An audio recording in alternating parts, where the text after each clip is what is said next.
Hi friends, நமக்கு ஒரு laptop service வந்திருக்கு. Dell Inspiron model. லேப்டாப் வந்து டெட்னு சொல்லியிருக்காங்க கஸ்டமர். அடாப்டர் ப்ளக் பண்ண அடாப்டர் லைட்டு போயிடுச்சுன்னு சொன்னாங்க. நம்ம டிசியில் செக் பண்ணல, நமக்கு வந்து டிசி வந்து ஹை ரேட்டிங் எடுக்குது.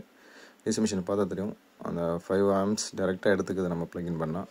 அப்படின்னா 90 வோல்ட் லைனில் ஏதாவது ஷார்ட் இருந்தால் தான் அந்த மாதிரி வரும். 90 வோல்ட் லைனில் ஷார்ட் எங்கே இருக்குது அப்படின்னு ஃபுல்லாக தரவாக செக் பண்ணி பார்க்கணும்.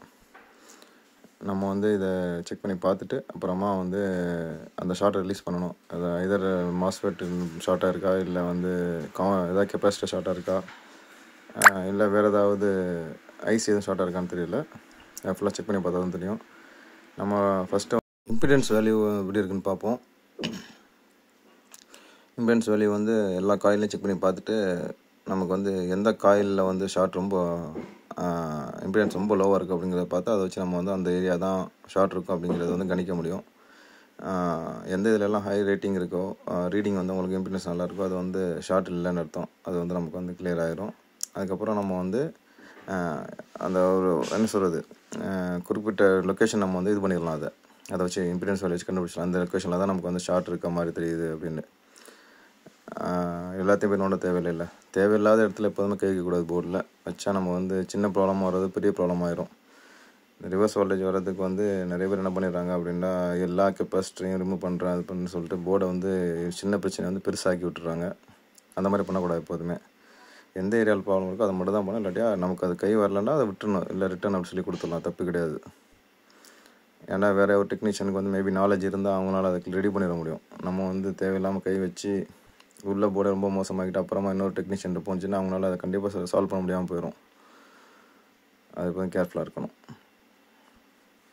லாஸ் யார், கஸ்டமர் தான் லாஸ் ஆக போகுது. அதனால் ஏன்னா நம்ம வந்து டெட்டில் வந்தனால செல்லெல்லாம் சொல்லிடுவாங்க, டெட்டு ரெடி ஆகும்னு சொல்லிட்டு ரொம்ப கண்டம் பண்ணி கொடுத்துட்றாங்க. அவங்க அப்புறம் போர்டை மாட்ட வேண்டிய சுச்சுவேஷன் வந்துடுது. போர்டை மாற்றினா அது ரொம்ப ஹை காஸ்ட் ஆகும்ல. சரி, ஓகே, அது பார்த்தாச்சு. நம்ம பேக் சைடில் எந்த காயிலும் இல்லை. பார்த்தப்போ ப்ராசஸரை சுற்றி ரொம்ப லோ இருக்க மாதிரி தெரியுது. சரி, பார்ப்போம். நம்மள்ட்ட இருக்க என்ன அட்வான்டேஜ் அப்படின்னா, நம்மள்ட்ட தெர்மல் கேமரா இருக்குது. ஸோ தெர்மல் கேமராவில் கொஞ்சம் ஈஸியாகவே நம்ம ஐடென்டிஃபை பண்ணிடலாம். ரொம்ப கஷ்டப்பட வேண்டியதில்லை. அதுக்கு நான் ஃபஸ்ட்டு வந்து கரண்ட் சென்சார் ரிமூவ் பண்ணிடலாம். ரிமூவ் பண்ணிட்டு இன்ஜெக்ட் பண்ணி பார்ப்போம். நம்ம இன்ஜெக்ட் பண்ணி பார்த்தோம்னா நமக்கு தெரிஞ்சிடும். அது எப்போதுமே கரண்ட் சென்சார் ரிமூவ் பண்ணாமல் நம்ம அதை இன்ஜெக்ட் பண்ணக்கூடாது. அது ரிமூவ் பண்ணி பார்த்தா நமக்கு வந்து கரண்ட் சென்சாருக்கு ஃபார்வர்டில் இருக்க லோட் சைடு ஷார்ட் இருக்கா, இல்லை வந்து நம்மளோட இன்புட் சைடு ஷார்ட் இருக்காங்கிற ஃபஸ்ட்டு தெரியும் நமக்கு. ஏன்னா கரண்ட் சென்சாருக்கு போகிற வந்து ஃபஸ்ட்டு செகண்ட் மாஸ்ஃபெட் தாண்டி போகும்போது வந்துடும். அப்படிங்க போகும்போது நமக்கு வந்து அதுக்குள்ளே கூட ஷார்ட் இருக்க வாய்ப்பு இருக்குல்ல.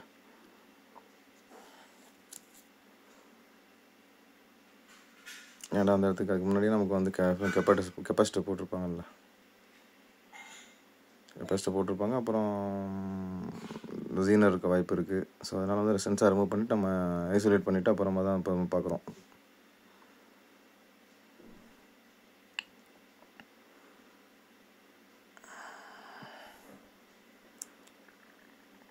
எப்போதுமே போர்டை வந்து ப்ளோ பண்ணி ஹீட் பண்ணி ப்ளோயரில் இது பண்ண போகும்போது ரொம்ப கேர்ஃபுல்லாக பண்ணணும். நிறைய பேர் வந்து போர்டை வந்து ஓவர் ஹீட் பண்ணி கொஞ்சம் எல்லோவிஷ் ஆக்கிடுவாங்க, இல்லை வந்து போர்டு வந்து பல்ஜ் ஆகிரும். போர்டுடைய கலர் வந்து சேஞ்ச் ஆகக்கூடாது. அந்த டெம்பரேச்சர்லேயே நம்ம இது பண்ணிடணும்.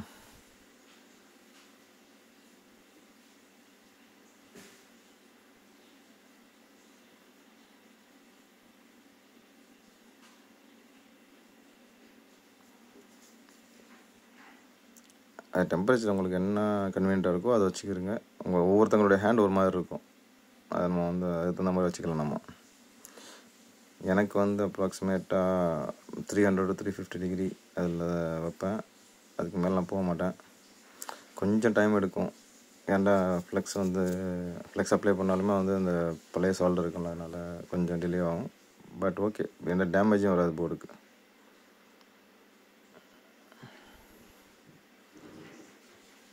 ரொம்ப நாள் ஆச்சு, அதனால் வந்து கொஞ்சம் சால்ட்ரிங் ப்ராப்ளம் வருது, எடுக்க முடியலை. இன்னும் கொஞ்சம் ஃப்ளெக்ஸ் அப்ளை பண்ணலாம். அப்ளை பண்ணிவிட்டு நம்ம வந்து கொஞ்சம் ட்ரை பண்ணி பார்ப்போம். அடுத்து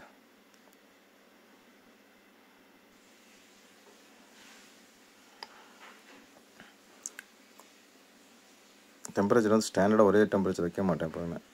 கொஞ்சம் மாற்றிக்க, இன்கேஸ் இந்த மாதிரி இருக்க போது கொஞ்சம் ஹை ஆக்கிக்கலாம். 350 தாண்டி மேக்ஸிமம் போக மாட்டேன்.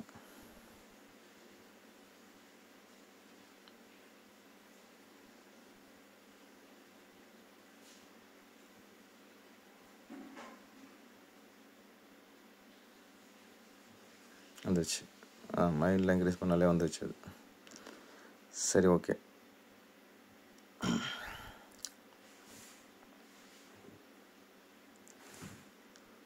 இப்போ நம்ம டிசியில் வந்து ஷார்ட்டை செக் பண்ண சொன்னல,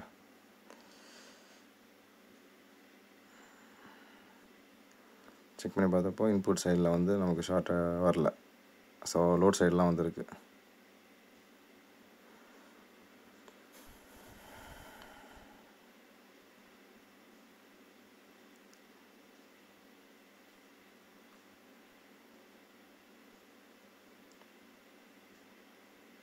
ஃபஸ்ட்டு வந்து நம்ம என்ன பண்ணோம் அப்படின்னா, நம்ம டிசி மிஷின்லேருந்து நம்ம இன்ஜெக்ட் பண்ணுறதுக்கு ரொம்ப லோ வோல்ட்டில் வச்சு தான் ஃபஸ்ட்டு ஸ்டார்ட் பண்ணணும். எப்போதுமே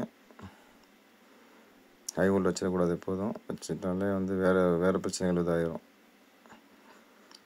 நம்ம தெர்மல் கேமரா இருக்கனால எனக்கு வந்து இன்க்ரீஸ் பண்ண வேண்டிய தேவையோட மேக்ஸிமம் இருக்காது. தெர்மல் கேமரா வந்து நம்ம ஃபஸ்ட் டைம் ரொம்ப லோ வோல்ட் வைக்கலையே வந்து ஹீட் காட்டும், மைல்டு ஹீட்டாக இருக்கும். அந்த ஹீட்டை வச்சானா கலர் டிஃப்ரென்ஸ் காட்டும். நான் காட்டுறேன் பாருங்கள் உங்களுக்கு. அதை வச்சு நம்ம வந்து ஈஸியாக ஷார்ட்டை ரிலீஸ் பண்ணிடலாம். கண்டுபிடிச்சிடலாம் எந்த காம்பனண்ட் ப்ராப்ளம் இருக்குண்டு. வோல்டேஜ் வந்து 1 வோல்ட் மாற்றிக்கிறேன்.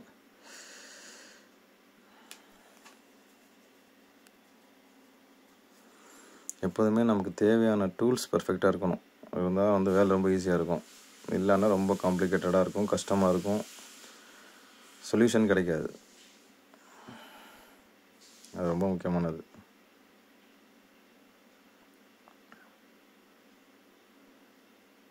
ஓகே, கொடுத்தாச்சு.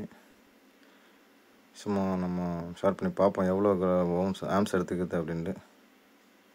1 வோல்ட்டுக்கே பாருங்கள் 200 ஆம்ஸ் எடுத்துக்குது, 200 மில்லி ஆம்ஸ் எடுத்துக்குது. ஸோ அப்படி ஏதோ ஒரு காம்பனண்ட் செக் பண்ணுது அந்த இதை, கரண்ட்டை. அதனால தான் அது வந்து ஆக்சுவலாக 0ல் இருக்கணும், ஷார்ட் இல்லாட்டா. இப்போ நம்ம தெர்மல் கேமரா எடுத்துக்கலாம். தெர்மல் கேமரா ஆன் பண்ணியாச்சு. தெர்மல் கேமரா வந்து அந்த ஸ்க்ரீனில் உங்களுக்கு தெரியுதுல்ல, அந்த ஸ்க்ரீனில் தெரியுற தெர்மல் கேமரா வந்து நம்ம ஒவ்வொரு ஏரியா வச்சு பார்ப்போம். நம்ம வந்து இன்ஜெக்ட் பண்ணிவிட்டு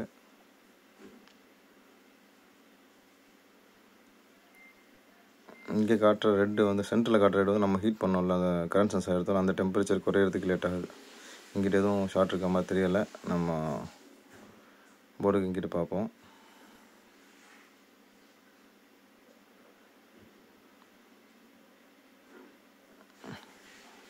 ஜென்ரலாக பார்த்தா எல்லாமே ரெட்டாக இருக்க மாதிரி தெரியும். அந்த ஒரு ஏரியா ரெட் இருக்கு, டார்க்காக இருக்குது டெம்பரேச்சர். ஓகே கிளியராக தெரியும் நினைக்கிறேன் ஸ்க்ரீனில். ஒரு கெப்பாசிட்டர், அந்த கெப்பாசிட்டர் வந்து இன்ஜெக்ட் பண்ண போகும்போது இதாகுது, எடுத்துகிட்டா போயிடுது. ஸோ அந்த கெப்பாசிட்டர் லொக்கேஷன் லொக்கேட் பண்ணியாச்சு.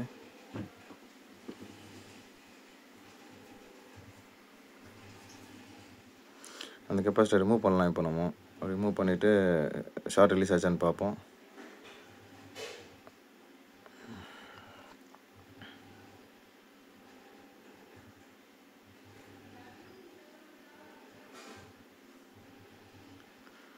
ஓகே,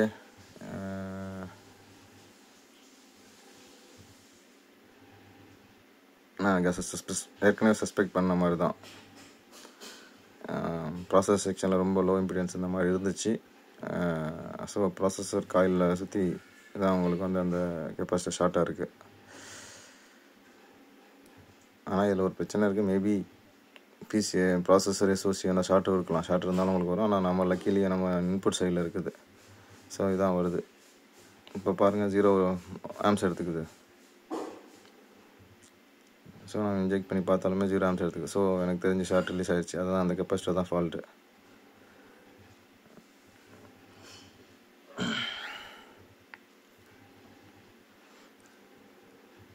நம்ம வந்து இப்போ வந்து அந்த இதை எடுத்துருவோம். இன்ஜெக்ட் பண்ணுறதுக்கு நம்ம மாற்றி இதை எடுத்துகிட்டு நம்ம வந்து கரண்ட் சென்சார் எடுத்துருவோம். ரீப்ளேஸ் பண்ணிவிட்டு நம்ம அடாப்டர் ப்ளக்இன் பண்ணி பார்ப்போம் ஸ்டாண்ட் பை வோல்டேஜ் கரெக்டாக வந்துருச்சாண்டு.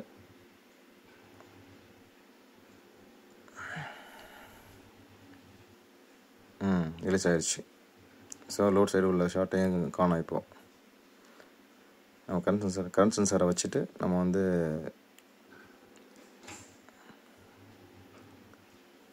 அடாப்டர் ப்ளக்இன் பண்ணி பார்க்கலாம் ஸ்டாண்ட் பை கரெக்டாக வந்துருச்சு அப்படின்ட்டு. வந்துச்சுன்னா போர்டு அப்போ ஆயிரும். இந்த இஷ்யூ வந்து ரொம்ப சிம்பிளாக இருக்குது, ஈஸியாக கண்டுபிடிச்சிட்டோம். ஒரு சில ஷார்ட் வந்து ரொம்ப காம்ப்ளிகேட்டடாகவும் இருக்கும். நான் ஃபேஸ் பண்ணியிருக்கேன், ரெடி பண்ண முடியாமல் போயிருக்கு. சின்ன ஷார்ட்டு, அது வந்து ரேம் ஐசி பக்கத்தில் ஷார்ட் இருந்துச்சு. நான் மாஸ்ஃபெட் தான் ஷார்ட்டு அப்படின்னு சொல்லிட்டு மாஸ்ஃபெட்டை மாற்றினேன். மாற்றிட்டு திரும்ப ப்ளக்இன் பண்ணால் திரும்ப மாஸ்ஃபெட் அடி வாங்கிடுச்சு. என்னடான்னு பார்த்தா அது வந்து பிசிஹெச்சுக்கு இப்போலேருந்து வர இடத்துல ஷார்ட் ஆயிடுச்சு. சில பிசிஹெச் ஷார்ட் அது. நம்ம எத்தனை மாஸ்ஃபெட் மாற்றினாலும் திரும்ப திரும்ப அடி வாங்குவோம். அதுவும் திரும்பலாம் கண்டுபிடிச்சேன். அது எனக்கு வீடியோ பண்ண முடியல. ப்ராசஸர் ஒரு கார்னரில் வந்து சின்னதாக ரெட் லைட் வந்துச்சு, இல்லை ரெட்டிஷாக காட்டுச்சு. என்னென்னு பார்த்தா டெம்பரேச்சர் ஷார்ட் அங்கே இருந்துச்சு. ஸோ கஸ்டமர்கிட்ட சொன்னேன், அவங்க பிசிஹெச் ஷார்ட்னோடனே போர்டை மாற்றிடலாம் சொல்லிட்டாங்க. இது வந்து டஸ்ட் ப்ளோ கொடுப்போம் யூஸ் பண்ணுவாங்க நிறைய பேர். பட் இதை வந்து நான் ட்ரை பண்ணி பார்த்தப்போ ஹீட் ரிலீஸ் பண்ணுது நல்லாவே. நம்ம கொஞ்சம் இது பண்ணால் டஸ்ட்டுக்கான தான் மேக்ஸிமம் யூஸ் பண்ணுவாங்க. இதை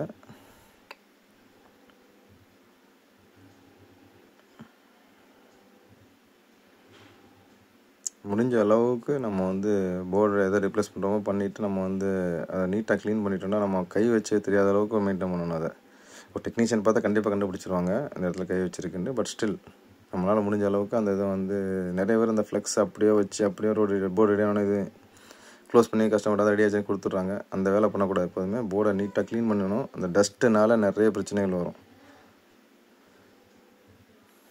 சரி, ஓகே. இப்போ நம்ம வந்து டிசி வந்து நம்ம 20 வோல்ட் வச்சுட்டு நம்ம வந்து அடாப்டர் ப்ளக்இன் பண்ணி பார்க்கலாம். ஓகே, போர்டு ரேம் இல்லாதனால சிமாஸ் இல்லாதனால போர்டு ஆன் ஆகிடுச்சு. 400 mA எடுத்துக்குது. என்ன தெரிஞ்சு போர்டு ரெடி ஆகிடுச்சு. இப்போ ரேமை ஃபிக்ஸ் பண்ணிடுவோம். சிமாஸ் தேவையில்லை. சிமாஸ் போட்டால் நம்ம ஒரு தடவை பவர் பட்டன் வச்சு ஆன் பண்ணுற மாதிரி இருக்கும். இதனால் ஆட்டோமேட்டிக்காக ஆன் ஆகிடும். நம்ம டிஸ்பிளே செக் பண்ணுறது மட்டும் தான் நம்ம என்ன நமக்கு.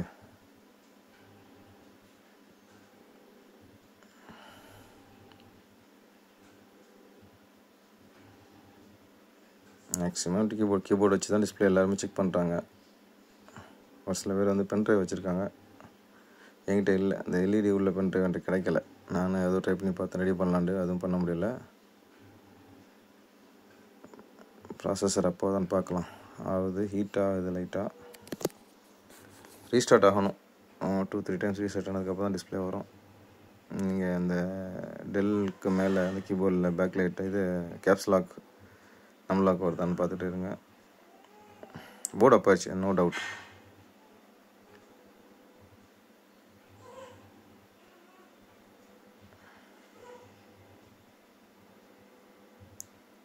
நம்ம எல்லாம் ரெடி பண்ணி இது பண்ணதுக்கப்புறம் பார்த்தா திடீர்னு வேறு ஒரு காம்பனண்ட் ப்ராப்ளம் இருந்திருக்கும் அந்த போர்டில். டெட்லேயே இருந்தனால நமக்கு தெரியாது. அதனால கூட நம்ம திருப்பி வரலாம், திரும்பி ஆன் ஆகாமல் போகலாம். ஸோ டிஸ்பிளே வராமல் இருக்கிறதுக்கு ரேம் ஒரு முக்கியமான காரணம். ஸோ ரேமை க்ளீன் பண்ணி போட்டு பார்ப்போம், இல்லை வேறு ரேம் இருக்குது அதை மாற்றி பார்க்கலாம். ரேம் க்ளீன் பண்ணிட்டேன். இப்போ நம்ம ப்ளக்இன் பண்ணி பார்ப்போம் டிஸ்பிளே வருதாண்டு. கொஞ்ச நேரம் வெயிட் பண்ணி பார்ப்போம். டிஸ்பிளே அது ரீஸ்டார்ட் ஆனதுக்கப்புறம் டிஸ்பிளே வந்துடுதாண்டு.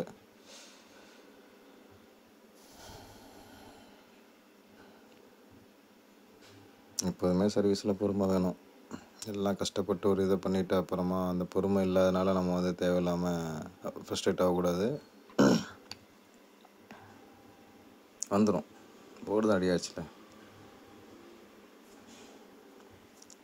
ஓகே, வந்துச்சு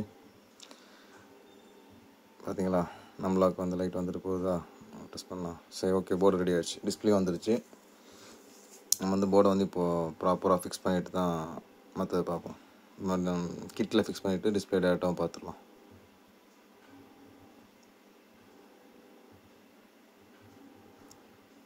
ஓகே, நான் கிட்ட எடுத்துகிட்டு ஃபிக்ஸ் பண்ணுறேன். நம்ம ஒரு கெப்பாசிட்டி ரிமூவ் பண்ணல, அந்த கெப்பாசிட்டரை மாற்றிடலாம். எனக்கு அதே போர்டு ஸ்க்ராப்பில் இருக்குது. அதே செக்ஷனில் இருக்க அந்த கெப்பாசிட்டர் எடுத்து நம்ம வந்து அதை ரீப்ளேஸ் பண்ணிவிட்டு நம்ம வந்து அதுக்கப்புறம் இதை ஃபிக்ஸ் பண்ணிடலாம். கிட்ட எப்போதுமே எடுக்கிற காம்பனண்ட்டாக மாற்றிடணும், வச்சிடணும். திரும்ப அதே சைஸில் இந்த கெப்பாசிட்டர் வந்துச்சாலே போதும். பட் வந்து எப்போதுமே எந்த செக்ஷனில் நம்ம கெப்பாசிட்டர் இருக்கோமோ, கெப்பாசிட்டருக்கும் வேல்யூ இருக்குது. எல்லாருமே நிறைய பேர் பண்ணுறவங்க வந்து கெப்பாசிட்டருக்கு வேல்யூ கன்சிடர் பண்ணுறதே கிடையாது. கெப்பாசிட்டர் சைஸ் வச்சா போதுங்கிறாங்க. ஆக்சுவலாக போதும் தான். பட் ஸ்டில் அந்த செக்ஷனில் உள்ள அந்த கெப்பாசிட்டர்னால் உங்களுக்கு வந்து ஆல்மோஸ்ட் அதோடைய வேல்யூ வந்து மீட் ஆகிரும். நம்ம அதை விட்டுட்டு வேறு எங்கேயாவது எடுத்து வச்சாலும் ஒர்க் ஆகும். பட் வைக்கிறத விட நம்ம வந்து அதே இடத்துல எடுத்து வைக்கிறது பெட்டர். கெப்பாசிட்டர் பார்க்குறது ரொம்ப சின்ன காம்பனண்ட்டாக இருக்கும். பட் வந்து அது நிறைய விஷயங்கள் பண்ணும். அதான் நம்ம போர்டில் எவ்வளோ கெப்பாசிட்டி இருக்குதுன்னு பார்க்கலாம். ஃபில்ட்ரேஷன் பண்ணும், பூஸ்டிங் பண்ணும், நிறைய விஷயங்கள் இருக்குது கெப்பாசிட்டருடைய அப்ளிகேஷன். அதனால் அதை வந்து நம்ம ரீப்ளேஸ் பண்ணிடணும் எப்போதுமே. திரும்பவும் சொல்கிறேன், ரீப்ளேஸ் பண்ணாட்டியாலும் போர்டு நல்லாவே ஒர்க் ஆகும், எந்த ப்ராப்ளமும் இருக்காது. கெப்பாசிட்டர் ஃபில்டரில் இருக்கும்போது எடுத்து போட்டாலே போதும். பட் அது வந்து ஒரு நல்ல டெக்னீஷியனுக்கு அழகு கிடையாது. எப்போதுமே அது இருக்கிறனால கண்டிப்பாக ஒரு ப்ளஸ் இருக்கும். இந்த ஃபில்ட்ரேஷனில் இன்னும் கொஞ்சம் பெட்டராக உங்களுக்கு இது வரும். அது சரி, ஓகே. கெப்பாசிட்டர் ரீப்ளேஸ் பண்ணியாச்சு. இப்போ நம்ம அடுத்து கிட்ட ஃபிக்ஸ் பண்ண வேண்டியது தான். கிட்டில் ஃபிக்ஸ் பண்ணி டிஸ்பிளே வருதான்னு பார்த்துருவோம். கொஞ்சம் ஹீட்டு இதாகட்டும். ப்ளோயரில் நம்ம வைக்க போகும்போது எப்போதுமே ஹீட்டு ரெடியூஸ் ஆகிற வரை நம்ம வெயிட் பண்ணணும்.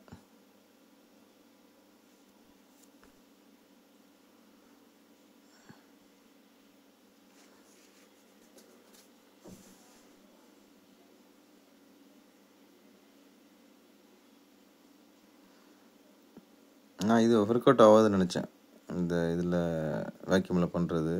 பட் என்னன்னு தெரியல, ப்ரெஷரில் அடிக்கிறனால என்னன்னு தெரியல, டெம்பரேச்சர் நல்லாவே குறையுது. 100% குறையாது, பட் மேக்ஸிமம் ரெடியூஸ் பண்ணிடுது. அதுக்கப்புறம் நம்ம வந்து ரொம்ப டைம் வெயிட் பண்ண வேண்டியது இருக்காது. அது ப்ளஸ் அதான்.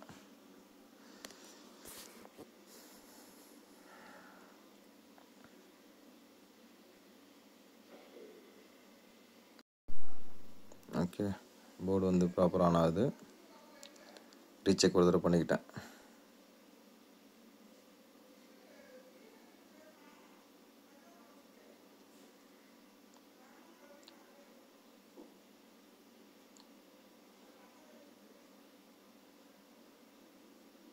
நம்ம ஃபுல்லாக ஃபிக்ஸ் பண்ண தேவையில்லை. நம்ம வந்து தேவையான இதை மட்டும் ஃபிக்ஸ் பண்ணிவிட்டு போர்டு கீழே விழுந்துடாத அளவுக்கு நம்ம ஸ்க்ரூஸ் பண்ணிவிட்டு நம்ம வந்து ஆன் பண்ணி டெல் லோகோ மட்டும் பார்த்தா போதும். அதுக்கப்புறம் ஃபுல்லாக ஃபிக்ஸ் பண்ணிடலாம். போர்டு சர்வீஸில் வந்து நிறைய டெக்னீஷியனுக்கு வந்து போர்டை பார்க்க தெரியும். ஆனால் அந்த ஃபிக்ஸிங் ரீஃபிக்ஸிங் அந்த இதில் வந்து நிறைய பிரச்சனைகள் இருக்கும் நிறைய பேருக்கு. அவங்க ப்ராப்பராக இது பண்ண மாட்டாங்க. ஆனால் போர்டில் பயங்கரமான எக்ஸ்பர்ட்டாக இருப்பாங்க. நமக்கு வந்து பேசிக் தான் ரொம்ப முக்கியம். நான் ஹார்ட் டிஸ்க்கு கனெக்ட் பண்ணலை இப்போது. ஏன்னா இன்கேஸ் ரீஸ்டார்ட் ஆகுது அந்த மாதிரி ரிப்பீட்டடாக ஆனிச்சுன்னா ஹார்ட் டிஸ்கோடைய இது வந்து டேட்டா லாஸ் ஆகிறதுக்கோ இல்லை கரப்ட் ஆகிறதுக்கோ வாய்ப்பு இருக்குது. அதனால் அது எப்போதும் பண்ண மாட்டேன். டிஸ்பிளே பார்த்து ஃபைனலாக தான் ஹார்ட் டிஸ்கை ஃபிக்ஸ் பண்ணுவேன் நான்.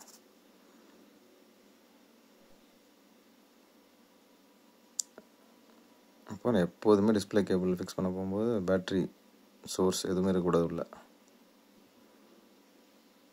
சரி, ஓகே.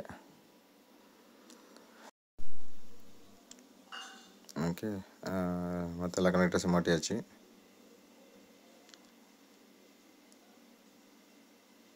சேஃப்டிக்காக ஸ்க்ரூ போட்டுக்கணும். அதில் நம்ம ஓப்பன் பண்ண போகிறோம் லேப்டாப் இப்போ லைட்டாக ஃபுல்லாக ஓப்பன் பண்ணிட்டோம். ஓரளவு ஓப்பன் பண்ணுவோம்ல, போட்டு விழுந்துடக்கூடாது.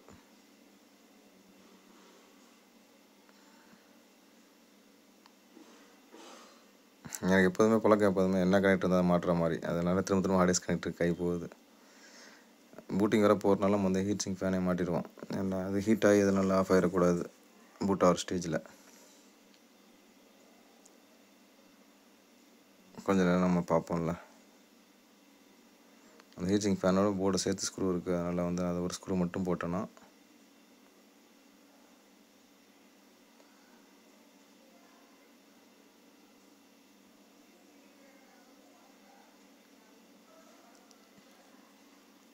ஓகே, டிசி ப்ராப்பராக எடுக்குது. நான் இன்னும் சிமாஸ் பேட்டரி போடல. எப்போதுமே வந்து எல்லாம் ஃபைனல் ஸ்டேஜில் தான் போடுவோம். பார்க்கலாம்.